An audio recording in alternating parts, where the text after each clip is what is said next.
have Octopath Traveler by Xoneris. Whoop whoop. That's me. Yeah. So we live now. People can see me. People should be able to see you. People should be able to hear you, assuming everything's going well. But we're waiting for tech, so we'll see what happens. Basically, I'm watching on this Twitch stream, so I've got no idea. I don't know, chat. Is everything working? We good? Let us know, chat. Yeah, we should be good. I'm seeing you on the screen now. Apparently, you're loud. Am I? Well, It's Zeta. We'll see. But yeah, so well, we are on stream. I will let you take it over, and hopefully Asto here can deal with some little audio balancing. maybe it's on my end? No, should not be on my I have end. no idea. Well, yeah, all audio is coming from your end, buddy. I mean, what's wrong? Say They're saying anything? it's too loud. Mic is very loud? Yes. The fuck? So loud. Ah! Okay, how about now, chat? Are we feeling better with this one? This is basically the settings that I use for my own stream, and nobody ever complained. Yeah. Well, they're saying you're better now, so we'll take it from here. Oops, hold on. Video game. Here.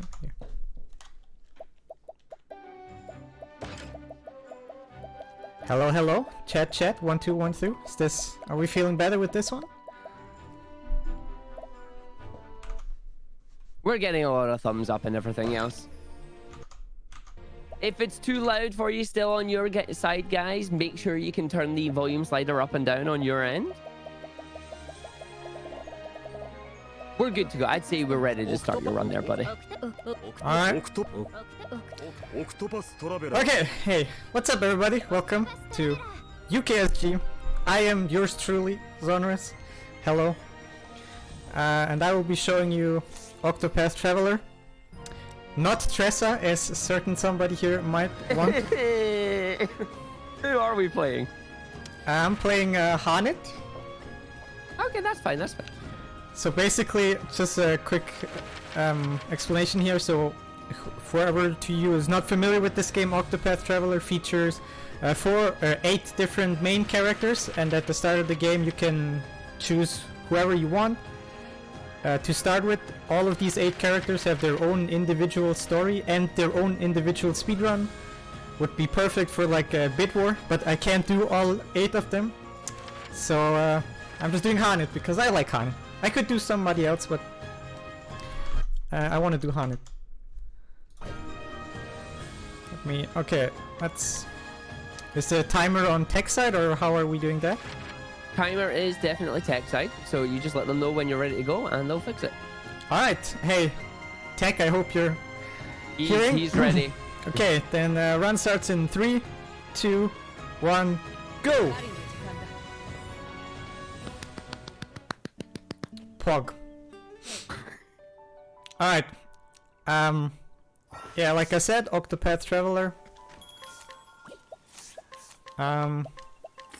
It's a JRPG kind of pixel art, modern 3D kind of game. It's a weird mix, as you can see, with beautiful pixel art and some 3D.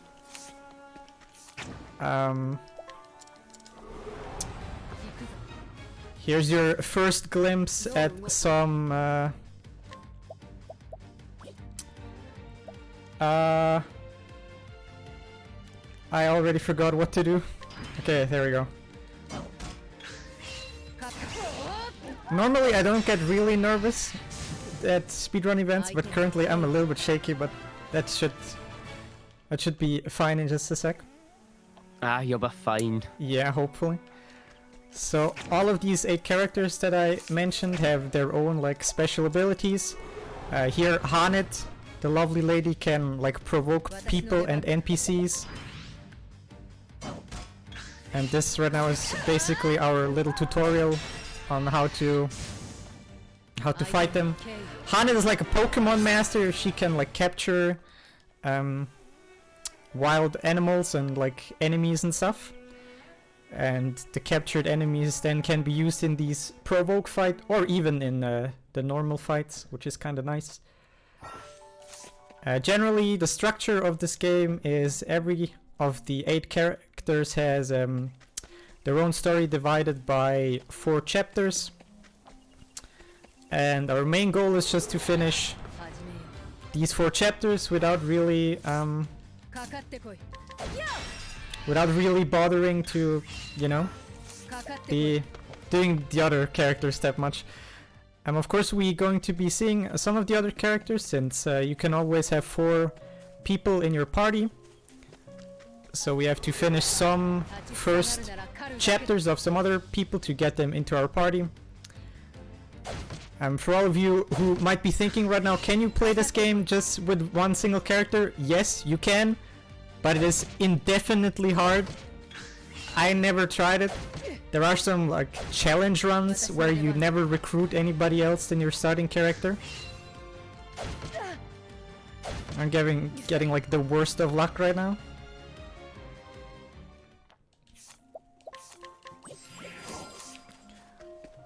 So how the battle system works, it's basically a normal turn-based JRPG, as most of you probably are familiar. But there's 2 key differences, the boosting and the braking mechanic. Every enemy type is vulnerable to certain attacks and magic, as indicated by the little shield under their name. When they're broken, they're basically stunned for like a turn, and they take more damage. And the boosting mechanic is you get these golden little points every turn, which allows you to like enhance your magic spells. But this is the boss of the first chapter of Hane. Good old Gazarma.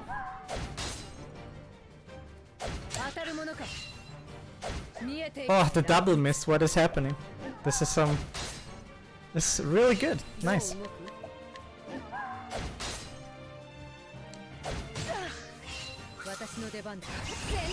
So here you can see, for example, the mechanic.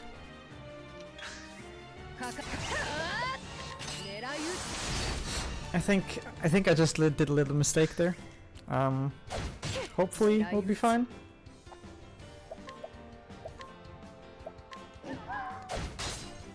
So the general strategy is just to break them, and then do your like strongest possible attack you can do.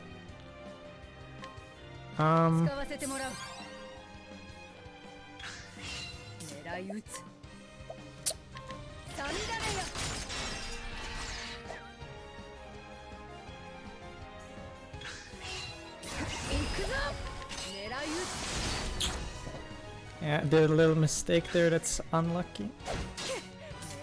Oh,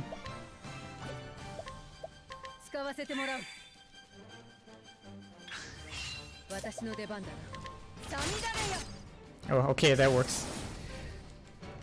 It was like 50 HP from dying, unlucky.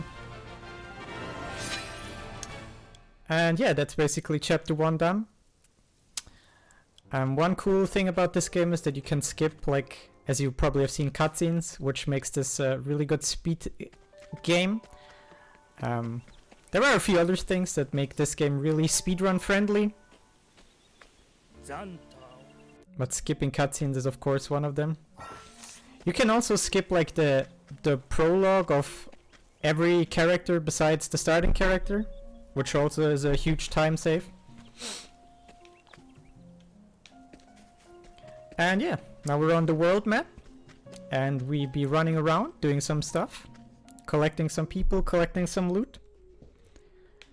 I don't know if our buddy Argik here has something to say, but donation or something? I do. We've got a lot of donations coming through here. Well, so feel we're free just to go for some. No worries. So we've got a $10 donation from Zephyr, the excellent ninja, saying, "This comment has been quarantined due to an outbreak of generosity." Thank you for your donation there, Zephyr. We also have a $34.30 donation from Big the Dave saying, "Here's my entrance fee." Thanks very much for that one. And finally, we've got a $56 donation from our very own Tiny Tim saying, "Hey all, good luck with the marathon. So looking forward to this weekend. During this very difficult time for everyone, it's amazing to get so much support from UKSG, ESA, BSG, and the whole speedrunning community. Could everyone who can donate whatever you can. Every little helps. Care. Cheers. And thanks all for your donations. They are much appreciated." And that already puts us at $100. Nice. That's pretty nice. Thanks for all the donation, guys. We do appreciate that. Also, shout out to Tiny Tim. Best man. Agreed. Okay, so a little thing here in the overworld. Of course, I'm trying to avoid as many random encounters as possible. Generally what I'm trying to do is to break them, and whenever you break an enemy, you can like flee guaranteed without problem. But as you might have seen a bit earlier, I had 2 enemies at the same time, and with only one character it's kind of impossible to break 2 enemies at the same time. So I just went for the YOLO flee, which unfortunately didn't really happen.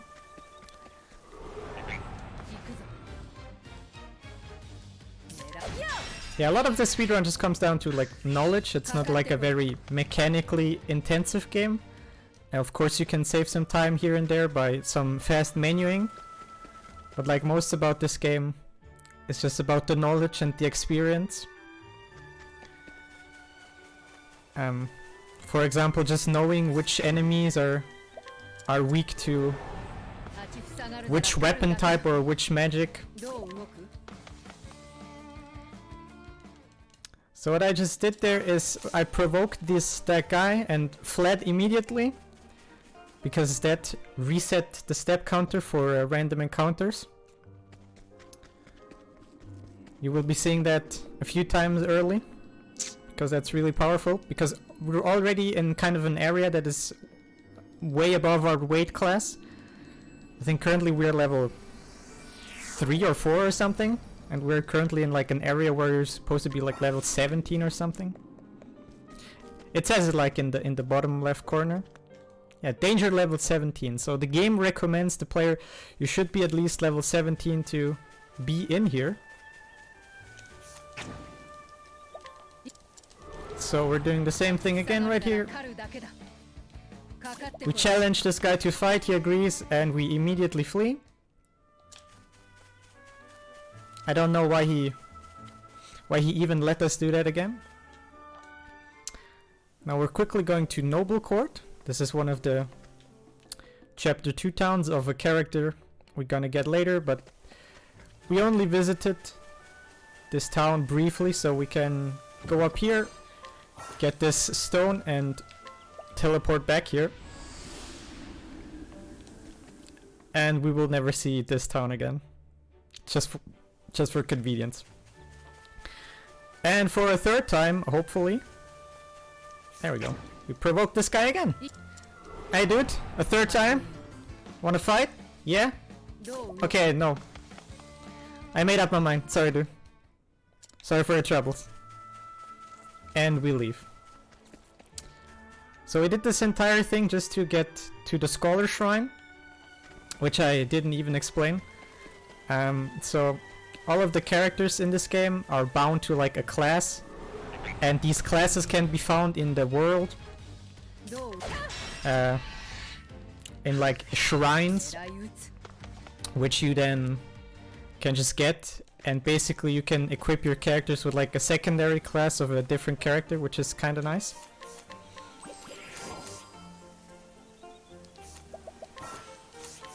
And I'm going to do that with Hanet now. I'm gonna equip her with the Scholar subclass. And we're going into the cursed area of the game, where I'm probably going to lose 7 million minutes, because that's just how this game works. So this right here is the famous Whistlewood. This is it's not it's I mean, for our current level it's a high level area. but in the overall game it's not really that high. I don't know what it said, the danger level. It's also 17, 15, okay. And we're going in here to do like basically our leveling for the entire game. The problem is with this entire forest that there are certain encounters we want and that we don't want. And as you might have guessed, the ones that you don't want are way more frequent than the ones you want, which are basically these 4 frogs right here. So yeah, whenever you see 4 frogs, that's kind of bad. So probably gonna try a few times here.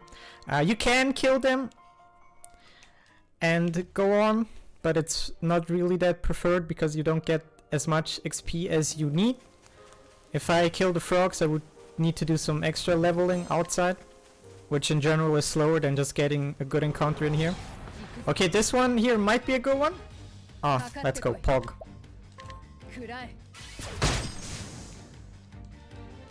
So yeah, this is basically a perfect time to quickly explain soul stones, which you just saw. Soul stones are basically usable items you can get. One sec. Do not mess this up here.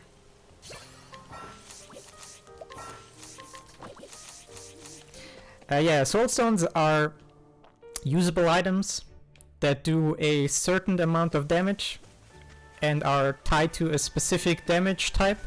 And what you just saw was a light soul stone M. There are 3 types of these soul stones: the small ones, the medium ones, and the large ones.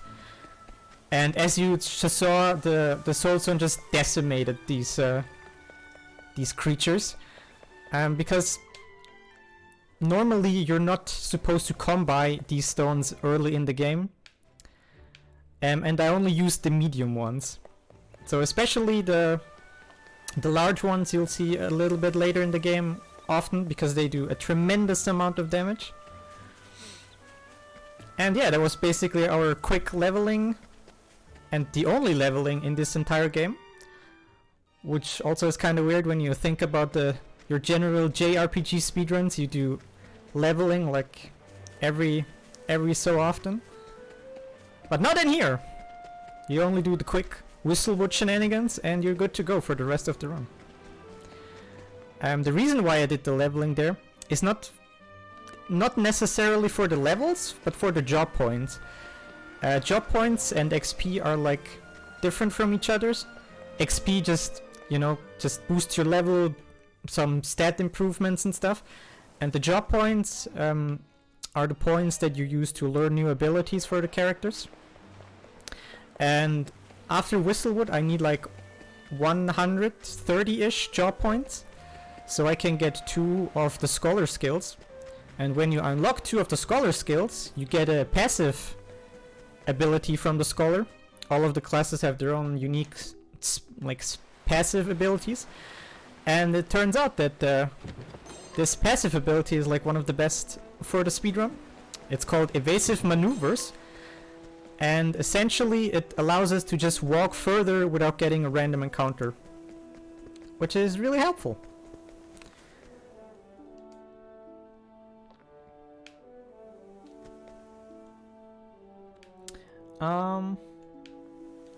I just walked the wrong way out of habit, out of muscle memory.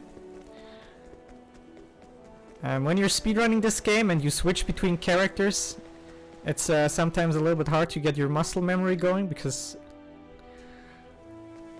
it's the same game but every character goes to like different places. But yeah, maybe a quick little fun fact about how this evasive maneuver works. The way it was once explained to me, so you can basically imagine when you don't have evasive maneuvers, you can walk 30, you can make 30 steps without getting an encounter, and at the 31st you get a 1% chance encounter, at 32nd you get 2%, 33 3%, and so on, until eventually you get a random encounter. When you have evasive maneuvers, you basically can walk 60 feet without getting an encounter, and at the 61st you get the like 1% and so on. And that is really handy because most areas in the game are traversable without getting an encounter if you have evasive maneuvers equipped and you know exactly where you're going and what you're doing. So in a bit you'll see me traverse quite the high level areas without getting an encounter, hopefully, which is very nice.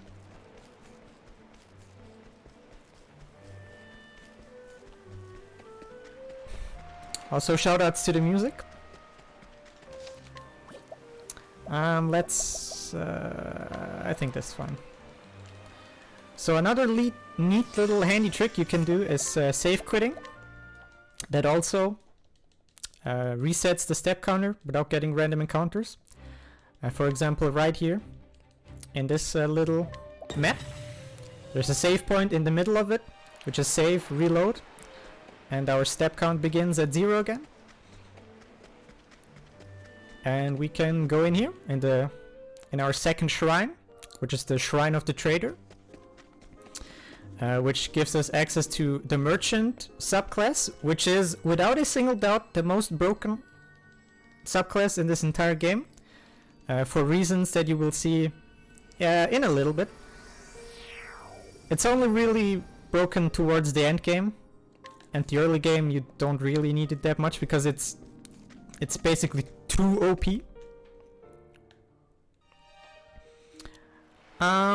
Most single story speedruns can basically be summed up in like 2 parts, and the first part is the part I'm doing right now, is basically the preparation phase, where you go around the world, you collect some items, you collect the rest of your party members, and after you've done that, you basically just finish the story of whoever character you started with. And of course this is highly subjective, but the preparation phase is a little bit boring because, you just run around, open some chests, talk to some people. At least you get to hear this awesome soundtrack a lot.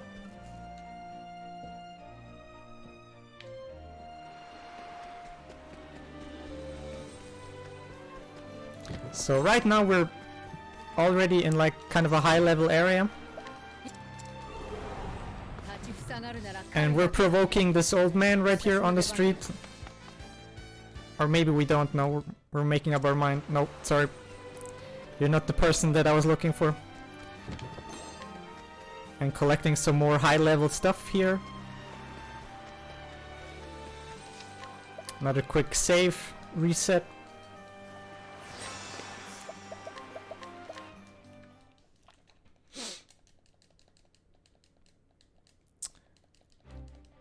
Quickly checking my notes. Seems good.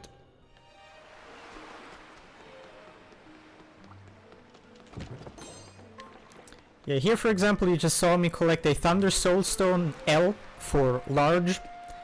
And yeah, you will be seeing me use some of those in just a little bit. Because we are about to recruit our second character, which will come in rather handy. Just this here, and let's go.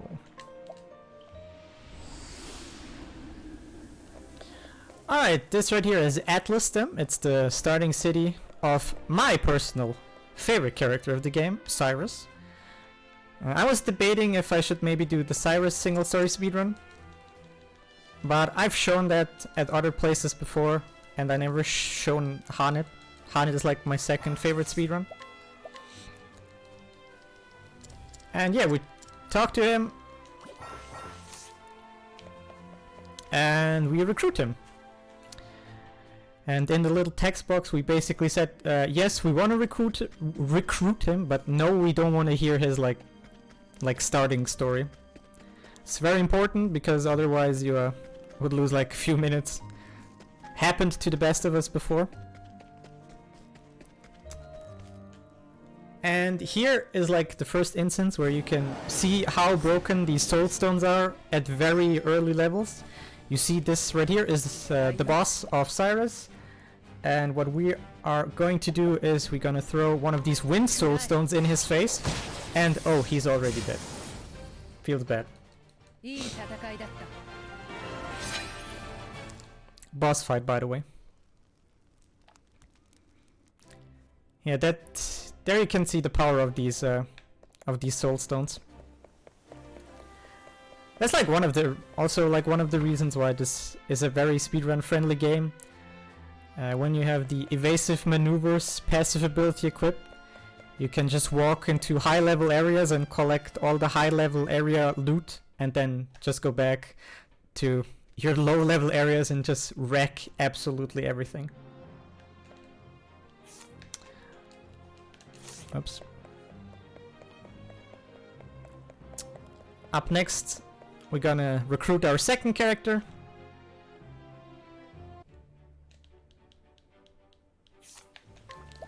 Which is Tressa, which I heard a certain somebody here fancies quite a lot.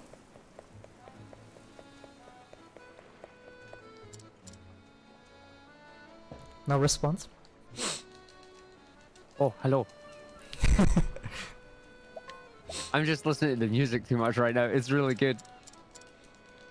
So tell me, why do you like Tressa so much?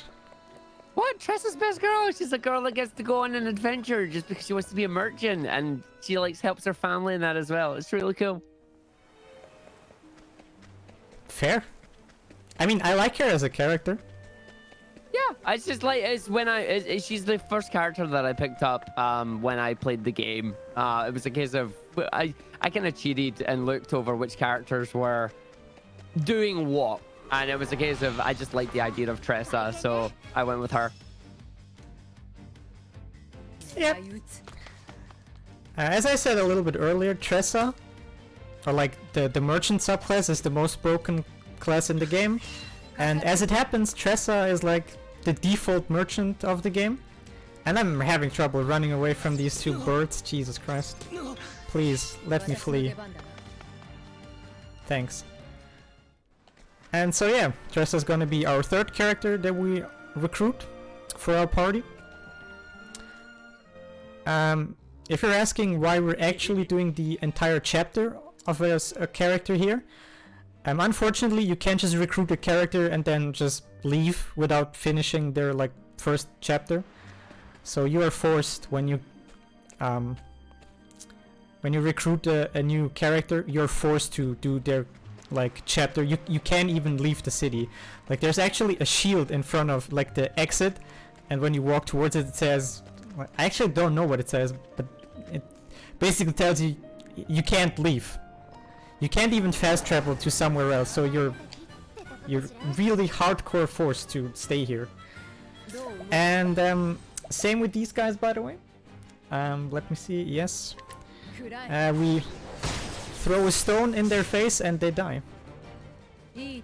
What a bunch of lousy pirates, am I right?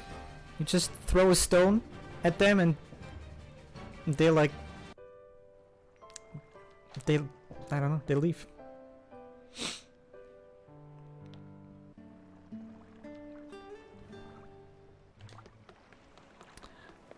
Alright, then with this we almost have our third character completed. Quickly gonna check in with her parents to get their consent that we can actually leave the town, that she can leave for an adventure. And we're teleporting back to our own hometown and make our way slowly to the last character of the game, which is going to take a little bit of walking and some random encounters here. So if you have some donations or anything to say, Mr. Argic, feel free to say something. We do indeed. We have a donation from Henry T. $50 donation saying, "Hi everybody, here's a little donation from France. Thanks to everyone involved in the charitable event. Sorry for my bad English. I studied French and Spanish at school. Your English is fine, buddy. Even better than mine at times. Thank you very much for your donation. It's much appreciated. And they put that towards the FF8 circuit in Chocobo Racing Story Mode.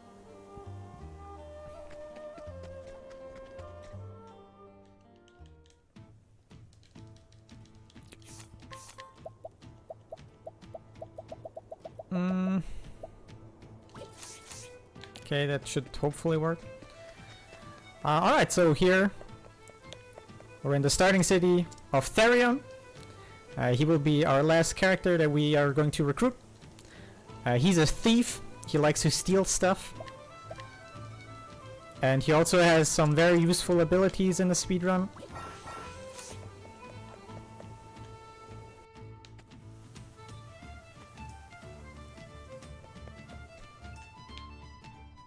Also, whenever like it's his time to shine in like story or something, his theme has like these violins and stuff, which is very nice.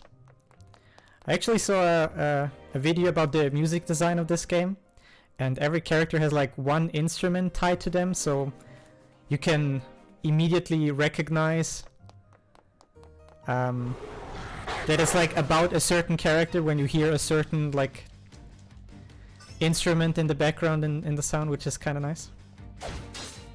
The general music and sound design for this game is like phenomenal.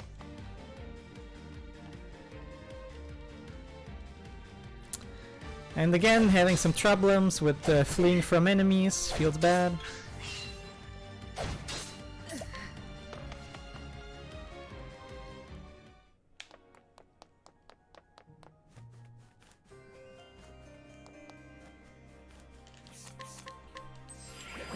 Quickly healing her just in case anything goes wrong.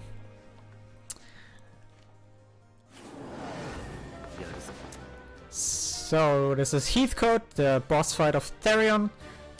He's gonna require a little bit more soul stones to die.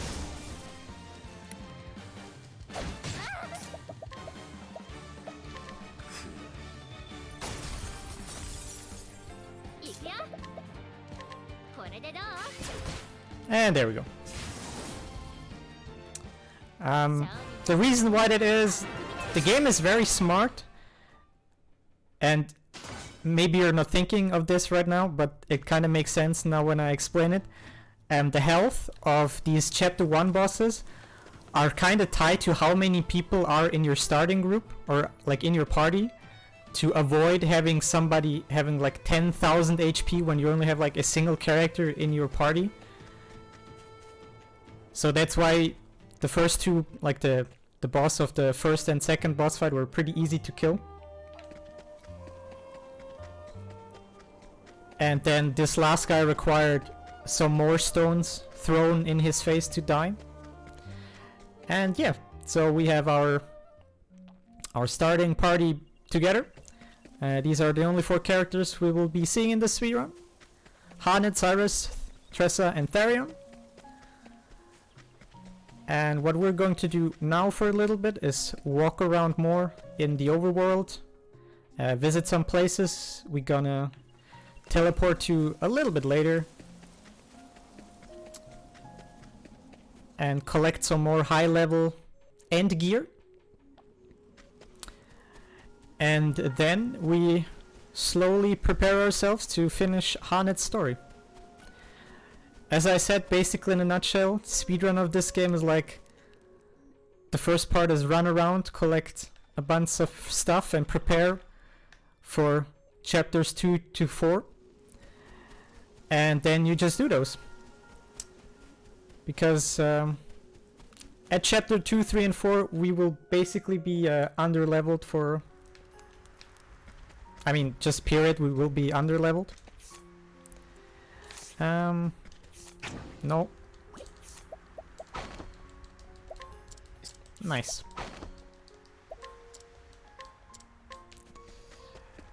So this right here is still snow.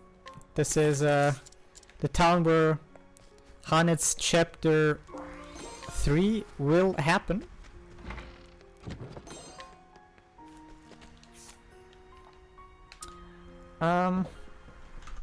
Quickly gonna change my notes here. There you go.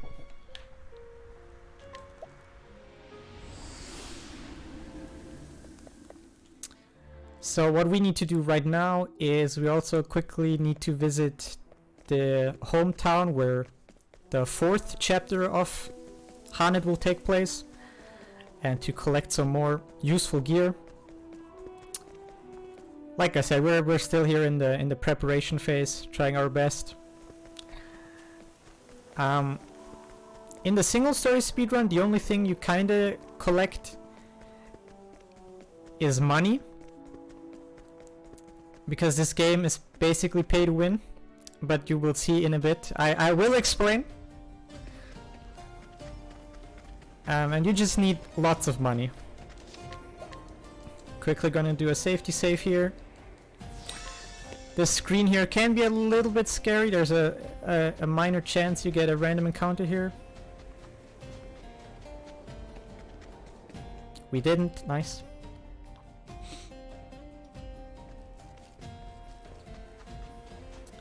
And they were just looking for these chests with a lot of money or soul stones. And if it's an item, we most likely will sell it just to get more money. Quickly going into the catacombs right here to reset the step counter again, so we can walk into Marzalim without getting an encounter that would basically insta-kill us if it were to happen. And yeah, this is Marzalim. This is where the story of Hanet will end at one point, hopefully.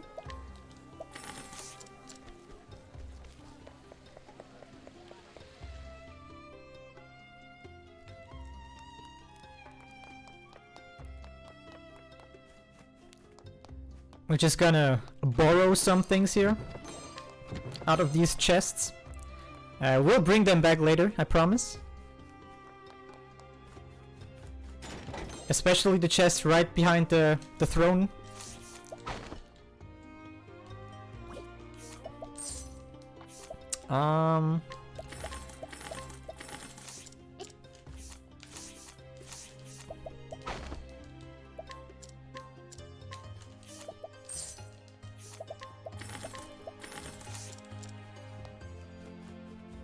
Talk to these guards real quick, do some buying, get this hidden soul stone.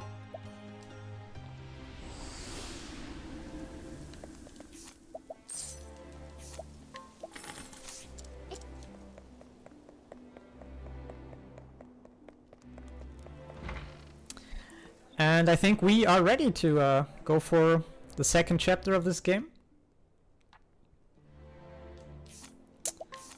So use some equipment here.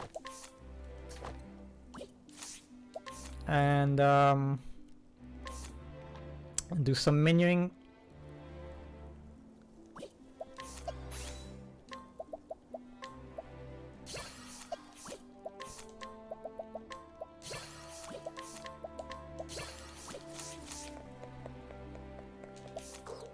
Oops.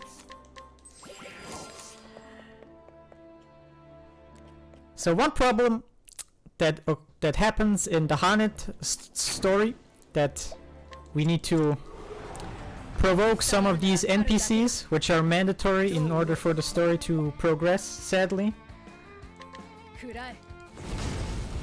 And currently we are kinda under-leveled here. So, but our simple solution to that problem is just throw a bunch of soul stones in the face of the people we are provoking.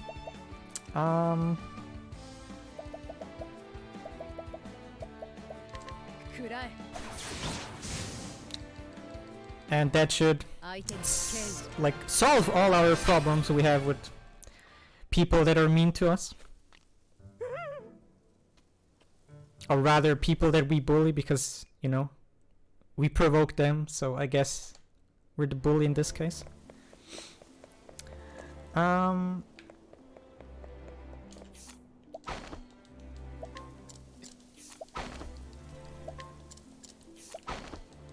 Sir, please. Thank you.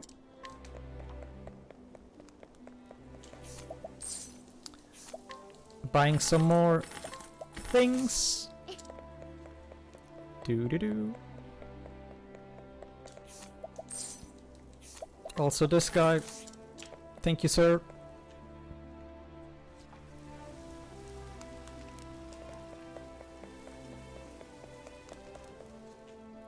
Slowly making our way to the Chapter 2 boss fight.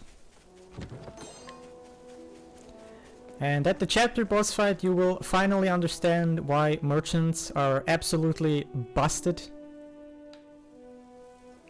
in the speedrun of this game. And why this game is pay to win. But before that we gonna provoke this tree right here because it's in our way. And it needs to go out of our way.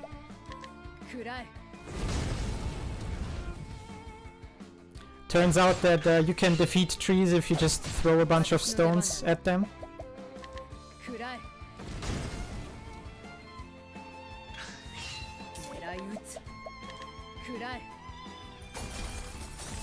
Who would have thought? Interesting.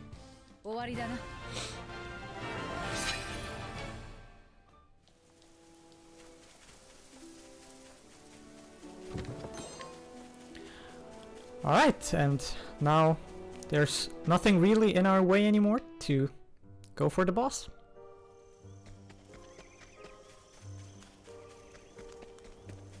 There's a very minor chance that we might get a random encounter in this forest, which would be kind of bad.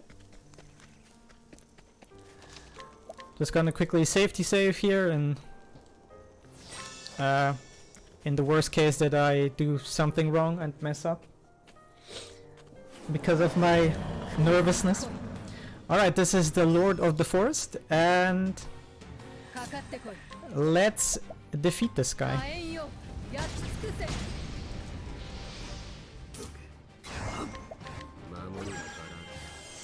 I will explain after the fight what happened, but I just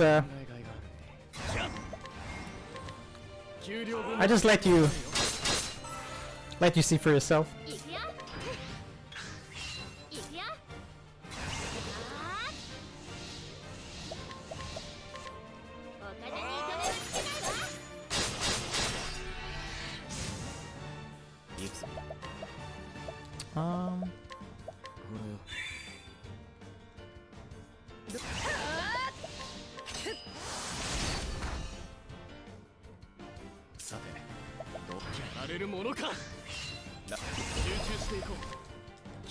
And there we go, hopefully.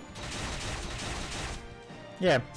If you looked at these damage numbers, 6,000, 7,000, what we just used there is the merchant ability called Hired Help, which does exactly what it sounds like.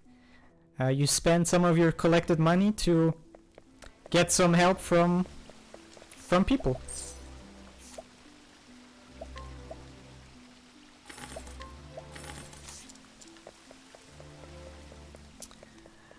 And yeah, the damage of these abilities is tied towards how much money you spend, and it doesn't really factor in what your level is or what your stats are. There's a flat amount of damage every single time.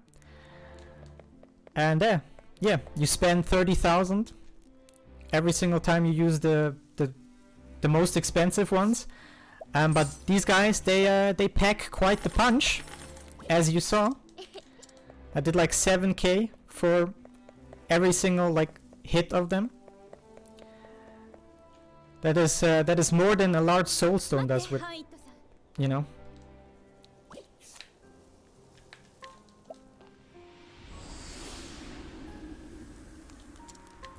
And also what we did with Therion is we used Armor Corrosive, which is a debuff that lowers physical defense, which increases the damage of the Hired Help, because Hired Help is a physical attack move, and if the physical defense of enemies are lower, you do more damage, you know, simple stuff.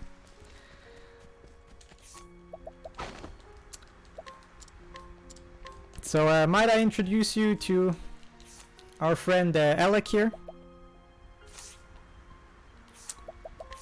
I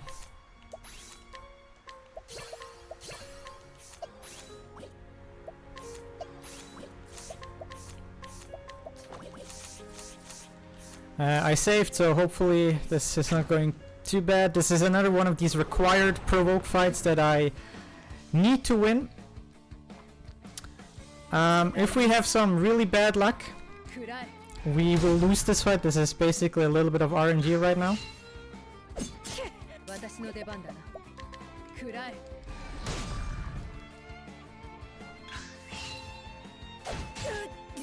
Okay, whenever he does that panic slash, there is a certain percent that you get like oops.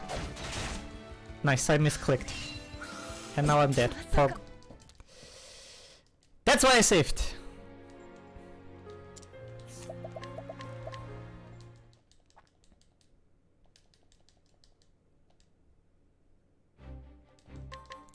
Yeah, I actually had it and I threw it away because of a misclick. Damn.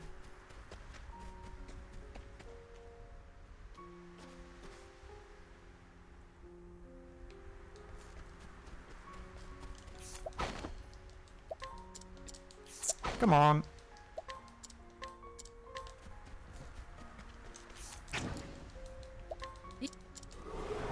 So in an optimal scenario, you go before him on the third turn.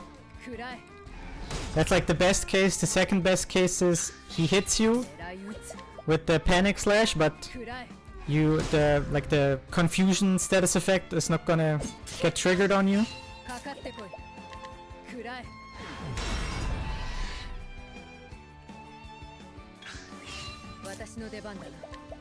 Okay, there we go. And as you see, these guys are a lot more powerful because I had to throw 4 soul stones at him in order to defeat him.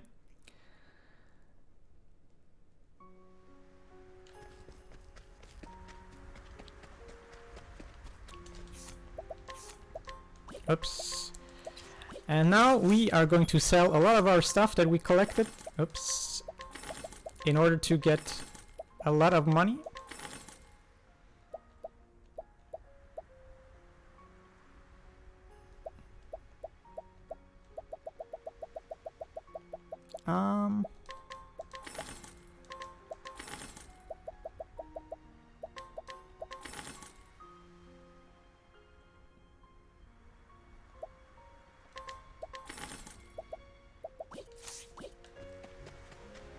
Should be good enough.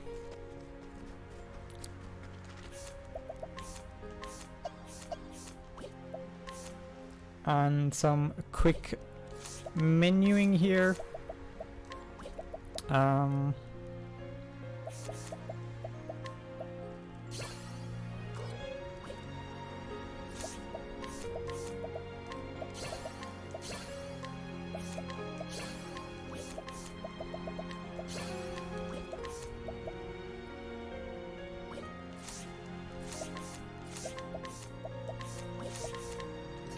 Oops.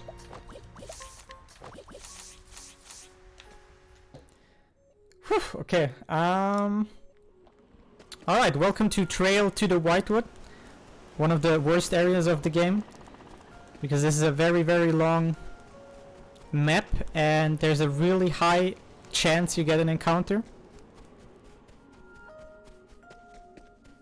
Or maybe I'm lying and you go through it without a single problem.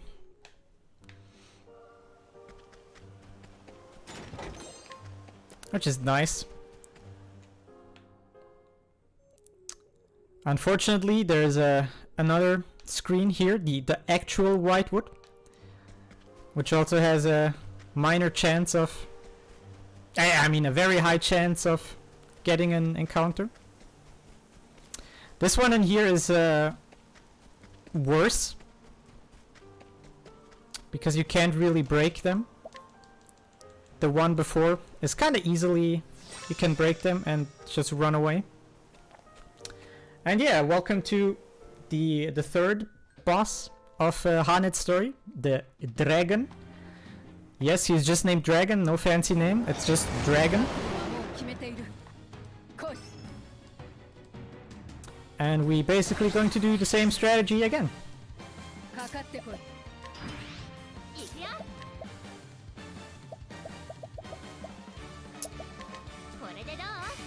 We're gonna use a small soulstone here just to break one of his shields.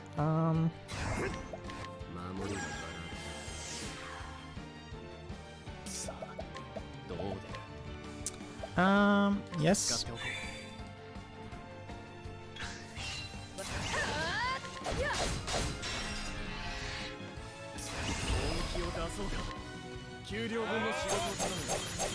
And again here the same kind of strategy follows along.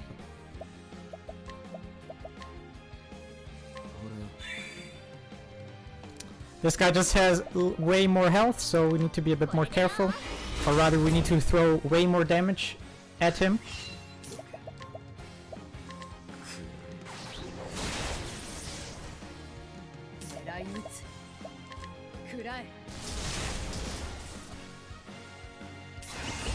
And some more veteran soldiers to finish him off. Just take a look at these damage numbers. Oh wait, I just messed up something. Shit. Hold up. I defeated him, but that's why I saved again.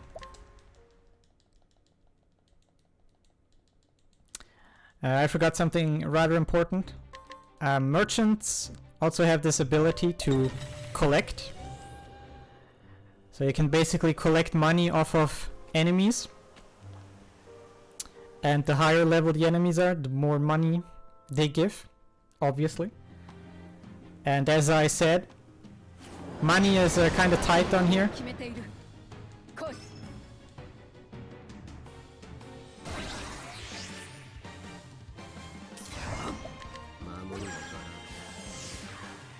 Yep, that was totally my fault. My fingers were quicker than my brain again.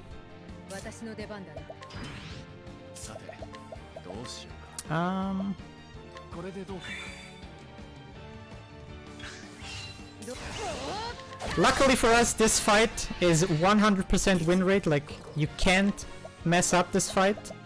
Like, you can't intentionally lose. Or like, RNG can't make you lose this game. This fight, I mean, dude, my mind is all over the place currently.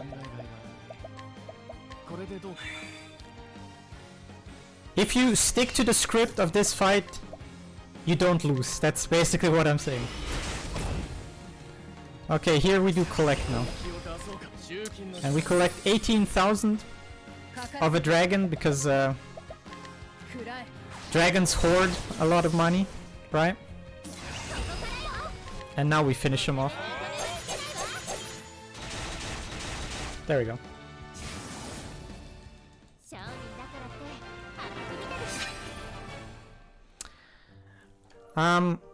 So Hanet, Cyrus, and Tressa, I have equipped them with also a passive ability from Merchant, which is called Endless Items, which gives these characters the chance, whenever they use a consumable item, there's a 25% chance that you use the item, but it doesn't vanish from like your inventory. Basically, you're duplicating it. And what you kind of want is to duplicate some of these soul stones. It hasn't happened, unfortunately. That's why we quickly need to take a little detour here and collect an additional soul stone here from Tom's mom.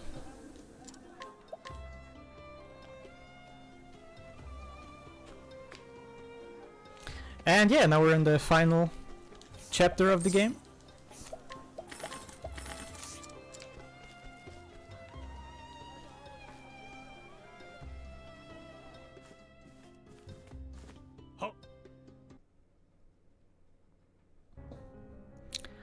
More story. Oh yeah, I just realized I haven't really talked about the story of this game like ever. Which is okay. So if there's people in chat who want to play this game still, you don't really see anything of the story because you skip all the cutscenes. The only thing you kinda get spoiled on is how the boss fights look. But in terms of actual story, there's like, you get like nothing.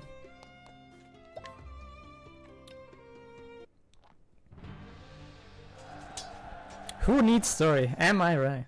We are speedrunners. So yeah, another unfortunate quick little detour we need to do right here to get the soul stone outside of here, because we were pretty unlucky with the duplications from the endless item passive ability. And yeah, final dungeon of the game.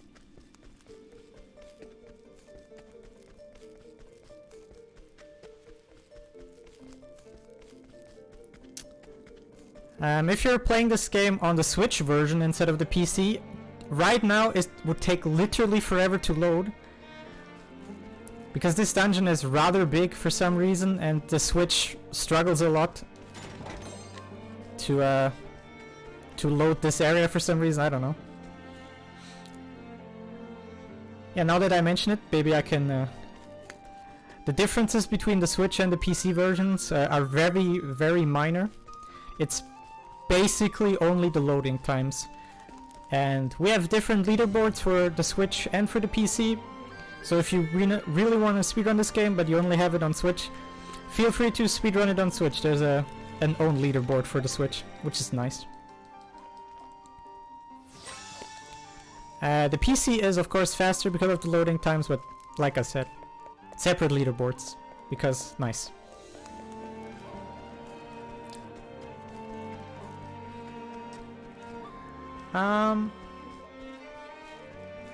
And yeah, last fight of the game. This is one of the hardest fight in all of single stories, because this is not really a scripted fight.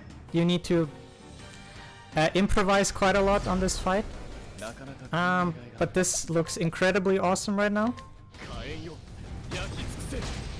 Okay, let me think here for a second.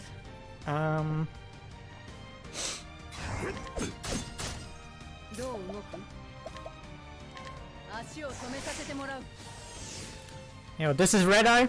As you can see, he one-shots our characters. Yeah,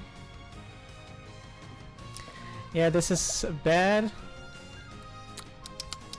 Yeah, I think that's a loss right here. I was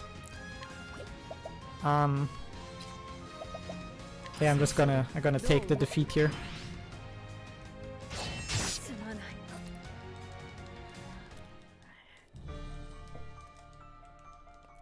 Yeah, the problem with this, as you can see with the boss, in the very first turn he attacks twice, and whoever is hit is dead. Like, there's no way around it, really. And if the wrong people die at the wrong time, it kind of sucks. I'm gonna take the safety save up here.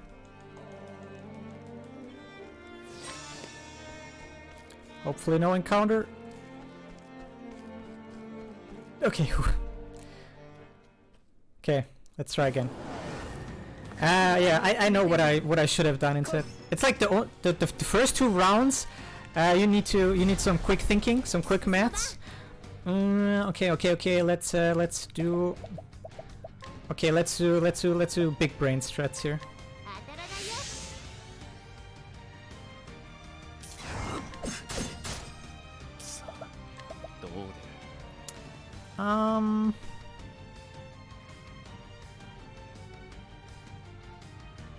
Yeah, let's go for it. Just please don't attack the wrong people now. Okay, perfect.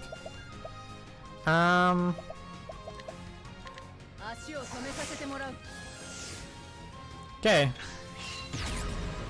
This should be fine.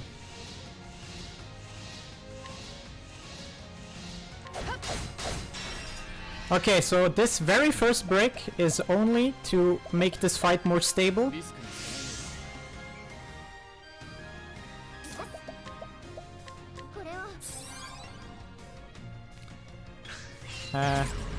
Right now, at this point, this is basically a scripted fight.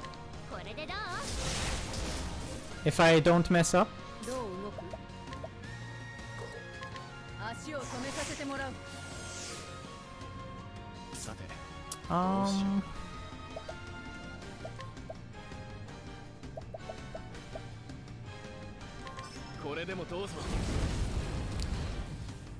Okay, this guy has 108,000 HP. It's gonna take a moment. Right here is an intentional little strat. We use sidestep on both merchants so they don't get hit with that attack. They revive these two.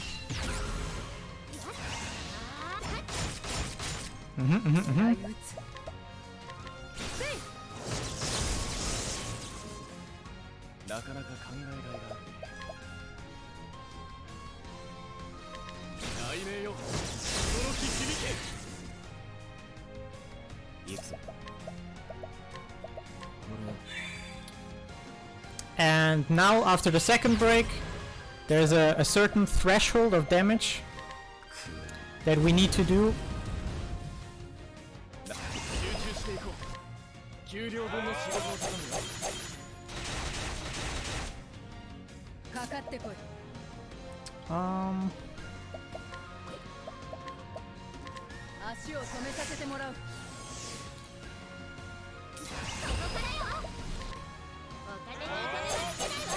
And if we like do a certain amount of damage, right now on this turn he will do his "You have angered the beast," which is basically just a buff for him, but he doesn't attack anybody, which is kind of nice.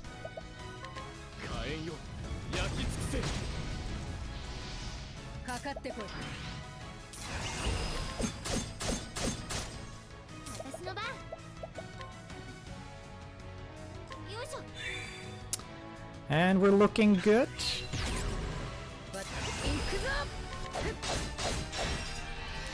Alright, then this right here should be the turn where we kill him, hopefully. Yeah.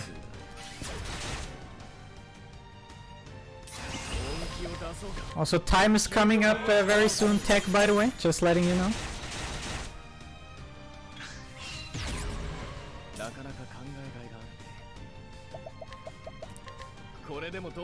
I think I'm throwing way too many stones at him right now, but, you know, just for good measure. And if I did everything correct, he should be dead right now. And the money, perfect. If you saw it, I exactly have 30,000. Shit, I know what happened. Yes, exactly. I forgot something. I forgot to do the armor corrosive debuff. Damn it.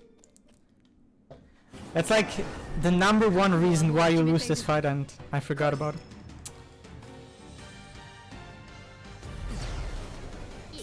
Okay, let's try again. Feels bad. I mean, this is looking good. Whenever Hanet gets to act on the first turn, and you get to use Evasive Maneuver, Leg Hold Trap, which I haven't explained yet. Leg Hold Trap, by the way, is a little debuff that lets you... like, the enemy is always last next turn if you have applied this debuff.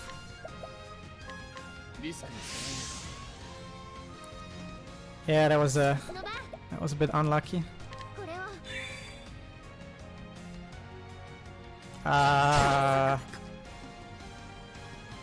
Okay. Wait, what?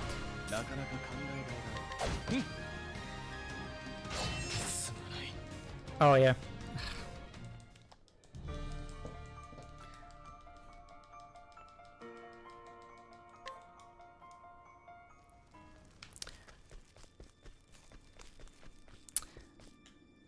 I'm still like a little bit nervous, guys, I'm sorry.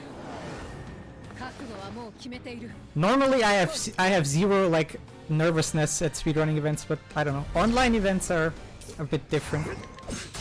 But we'll get him this time. Don't worry about it. You got this fight. You know what you're doing. You got this. Through all the stones.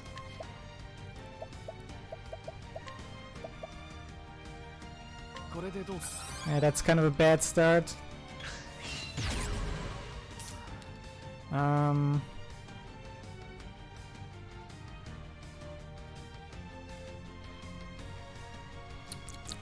Okay, that's kind of not so good.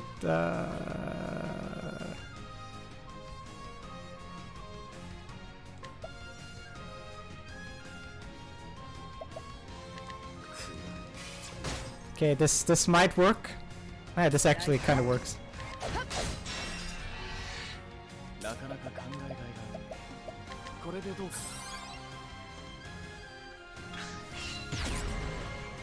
Okay, let's try again. This time for sure, okay? That's a promise.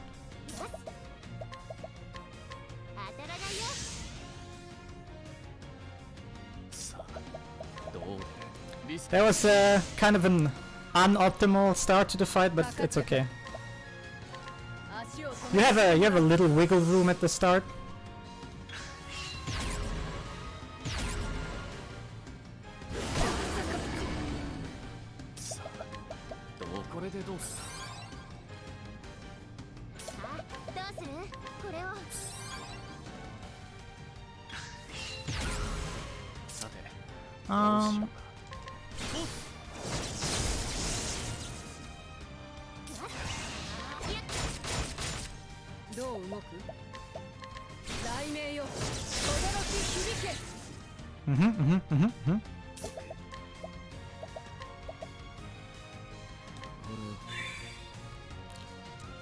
Okay. So far, so good.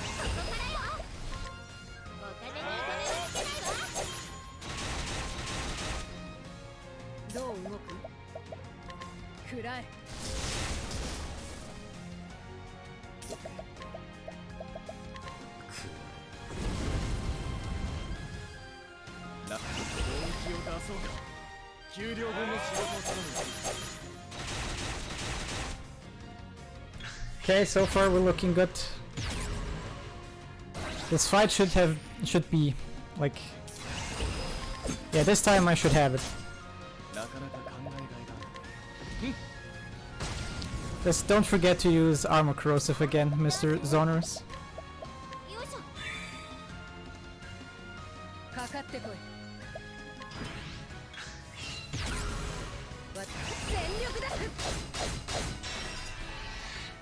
Alright, yeah, this right here is what I forgot last time.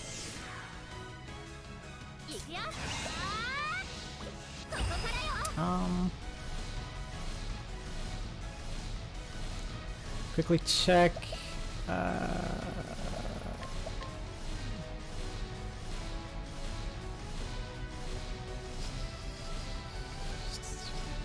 No, it should be fine.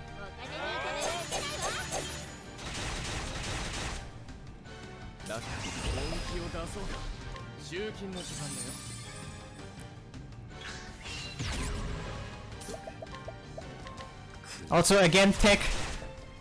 Get ready on time, hopefully, this time.